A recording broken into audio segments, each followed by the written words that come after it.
Welcome to The Explainer. Today, we're diving straight into a massive, frankly mind-bending question. How has technology basically rewired our search for meaning? We're not just talking about cooler tools here. We're talking about the deep stuff, human thought, digital culture, and the very concepts of faith and resilience. So, what is the religion of the 21st century? Usually when you picture a religious ritual, you might think of a grand cathedral, a call to prayer, or maybe lighting a candle in quiet meditation. But what if the most common daily ritual in the modern world is actually happening right there in the palm of your hand? Seriously, think about it. What if the simple act of scrolling your phone, double-tapping an image, or asking an algorithm for answers is actually bridging the gap between our everyday habits and some super heavy philosophical concepts of worship? Okay, let's dive into this. Here is our roadmap for today. We've got 5 key stages. 1. The rise of technopoly. 2. The religion of datism. 3. Selfies as secular faith. 4. Traditional faith meets AI. And finally, 5. Human biology versus singularity. Let's get to it. All right, kicking things off with Section 1, the rise of technopoly. Let's wind the clock back a bit to look at our first major shift. Cultural critic Neil Postman had this brilliant argument that society has literally elevated information and technology to a metaphysical status. He broke this down into 3 distinct phases of human history. Pre-17th century, we lived in tool-using cultures. Tools just solved physical problems, like a watermill, or they served the symbolic world, like the cranes used to build those glorious cathedrals. They were always governed by a higher controlling ideology. But then by the late 18th century, boom, we enter a technocracy. Here tools start attacking the existing culture, trying to become the culture itself, driven entirely by the impulse to invent. Fast forward to the late 20th century, and we arrive at what Postman calls technopoly. This is basically a totalitarian technocracy. In a technopoly, society demands absolute submission of all forms of cultural life to the sovereignty of technique and technology. The tech actively eliminates other ways of thinking. This idea brilliantly highlights a massive shift in our values. Think about traditional religions. They're fundamentally preoccupied with heavy moral concepts like sin and evil, right? But in the era of technopoly, we've developed a completely new technological theology. And in this new system, the primary sins are inefficiency and subjectivity. The unchallenged gods of our modern moral universe have literally become efficiency, precision, and objectivity. Human thinking, well, that's seen as messy, lax, and ambiguous. Meanwhile, the computer's put on a pedestal as this near-perfect technology simply because it supposedly thinks better than we can. Information just becomes an end in itself. Moving right along to Section 2, the religion of dataism. So if technopoly set the stage by making efficiency our ultimate god, what's the actual doctrine we're practicing today? Well, it's dataism. Popularized by historian Yuval Noah Harari, this is essentially the scientific religion of the 21st century. Dataism views the entire universe, and everything from the stock market to the human biosphere, as just a constant flow of data waiting to be decrypted. Under this belief system, biochemical algorithms and digital algorithms are basically speaking the exact same language. Data has become both the means and the very end of human creativity. We've created a system where algorithms are elevated to the absolute highest authority. They manage our health, our finances, our daily choices, you name it. Which brings us to Section 3, selfies as secular faith. So how exactly does dataism show up in our everyday lives? Let's bring this macro concept down to the micro level.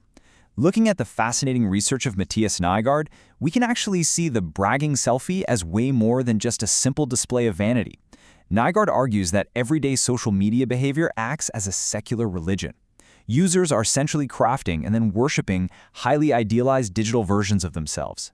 In a culture completely driven by consumption and data, this selfie becomes this incredibly powerful symbol that actually delivers a sense of transcendence to the user. Nygaard breaks this down into 3 super interesting psychological stages. Step 1 is transcending the object. So, the items in your selfie, a gorgeous vacation view, a luxury item, they stop being physical things and become social fetishes that you trade for likes. Step 2, transcending the corporeal.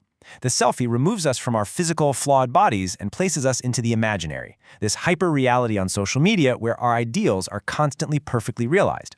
And finally, step 3, transcending the self. In the traditional world, your identity is heavily formed by how others look at you. But with a selfie, you provide the gaze yourself. You take the picture, you edit it, you consume your own idealized image. It results in a self-creating subject. And historically speaking, being a self-creating subject is an attribute solely associated with divinity. Crazy, right? All right, shifting gears to Section 4, Traditional Faith Meets AI. Now, if our screens are acting as a secular faith, how are the established traditional thought worlds reacting to all this? To answer that, we can look at a November 2025 report from the Coventry University's Center for Peace and Security, supported by the Salient Hub. These researchers set out to comprehensively analyze the intersection of generative and agentic AI with cultural resilience and religious faith across the UK. But real quick, before we look at their findings, let's clearly define a pretty intimidating term: agentic AI. Unlike generative AI, which just spits out text or images based on your prompts, agentic AI systems are capable of autonomous, goal-directed action without continuous human intervention. It represents a totally profound new frontier. It's not just a passive tool, it has agency. And this is exactly the reality that established faiths are being forced to grapple with as they consider the moral and psychological impacts on their congregations. The Coventry study specifically investigates how the 6 major world religions represented in the UK are responding. And honestly, the reality is incredibly nuanced. These ancient institutions aren't just universally rejecting the technology. Instead, they are deeply interrogating it. They're exploring the pastoral implications of AI displacing jobs. They're questioning the ethics of using automated robots for fundraising or relying on algorithms for pastoral care. Some traditions might find clever ways to integrate AI into their administrative practices, while deeply rejecting it when it comes to theological teaching and evangelism. What we're watching is a real-time negotiation between ancient sacred texts and autonomous algorithms, as these faiths strive to maintain their cultural resilience amidst massive digital disruption. And finally, that leads us right into Section 5, Human Biology versus Singularity. This brings us to the ultimate clash, really, between AI and the biological human brain. You've probably heard of the technological singularity, that theoretical point where AI entirely surpasses human intelligence and totally escapes our control. But researcher and neuroscientist Mark Williams de Bono argues we need to look at the myth of this singularity. He suggests that the paralyzing fear of AI completely replacing humanity is, a lot of the time, just a decoy. It's a narrative pushed heavily by mercantile cyber societies and big tech giants who are set on exploiting big data for profit, even if that means crediting AI with almost magical powers it simply does not possess. So the crucial point here is the massive contrast between these two paradigms. Technological singularity relies entirely on machines that are predictable, computational, and statistical. They process immense amounts of data. But opposed to that, you have biological singularity. Human beings are wildly creative, we are beautifully fallible, and we are made of flesh and blood. Most importantly, we possess cognitive plasticity. We internalize sensations, emotions, and cultures in real time. Our minds maintain this stable imbalance, a kind of fragility that is actually absolutely essential to navigating the world in a way a rigid algorithm never could. I want to read you this quote directly from de Bono, because it is genuinely so empowering.